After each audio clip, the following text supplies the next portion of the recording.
Ayun guys, so this is Jigson again and welcome to my vlog. And ayun na nga, nag-birthday po pala si Papa ko at ngayon ko lang ipopost tong birthday celebration niya. Ayun, so gumawa pala ako ng mga balloons dyan. So hindi ko alam kung anong kalalabasan itong pagdi-design ko na to kasi first time ko nag-design. Hindi pala first time. Second time pala nung nag-birthday pala si mama ko, ako din pala nag-design at sinamahan ako ni best friend kong Alvin. So, ayun na nga guys, hindi ko alam kung ah, maganda ba kalalabasan ito. Pero I think okay naman na. So, ayan, habang pinapakita ko sa inyo yung konting design ko, kumakanta yung kapatid ko.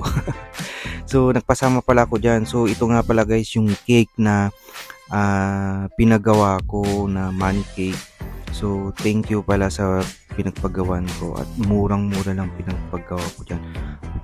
For 1,000 pesos guys, meron na yan. So, may free pa siyang cupcake. Yan, 2, 4, 6, 8, 10, 12 pieces. Ayan pala guys yung tinanggal niya sa sa cake. Doon sa pinaglagyan niya ng pera. At ayun din yung handa ni Papa ko. Simple lang guys, kaunti lang yung handa. May pansit. Ayun pala yung banana cake na binake ko. So ayun guys yung ginawa ko. So medyo okay naman siya. Ayan, so may spaghetti. Ayan, so may Jigsaw fried chicken at yung banana cake na ginawa ko. At ayun si mama ko. Hinihintay namin si Papa ko kasi pinatawag siya ng boss niya. So ayun o. So ayun na nga guys, andyan na si Papa sa wakas at dumating din siya. So pinag-wish namin siya. Ayan, so nag-wish siya. And then yun. Ang itim-itim pala ni Papa ko guys kasi alam niyo na, farmers. So ayun na guys. So ang naano ko dyan guys is parang nasira yung ng cake. So ang mali ko kasi guys is nilagay ko siya sa freezer. So ayun, ang hirap tulit tanggalin yung cake. So sabi ko, shit, akala ko masisira yung plano ko. So ayan, ginabahan ako niyang guys kasi akala ko masisira talaga yung plano ko. Pero ayun, at least nagawan pa rin ng paraan. Sabi ko kay Papa, dahan-dahan niya anak. So hirap na hirap talaga siyang ugutin yung cake guys. So ayun, tuwang-tuwa ako niyan guys kasi ang hirap yung cake. Akala ko talaga masisira yung surprise ko sa kanya na money cake. So hindi ko talaga alam gagawin ko noon. Sabi ko dahan-dahan lang pa kasi baka tumigas talaga. Pinagalitan pa ako ni mama ko niyan kasi ba't ko daw kasi talaga nilagay sa rep. Kasi pagkakuha ko ng sa bayan, nilagay ko kaagad sa rep kasi tapos nakalimutan ko nang tanggalin sa rep. So ayan, so okay naman siya guys. So natanggal naman siya pero parang nawasak yung sa gilid ng cake kaya hinawakan na ni mama ko. Ayan, so tuwang-tuwa si Papa. Akala ko masisira yung plano ko dyan guys. Shit, talaga buti na lang talaga. Ayan si mama kain ng so sinusubo niya yung icing ng cake. So ayun, tuwang-tuwa si Papa.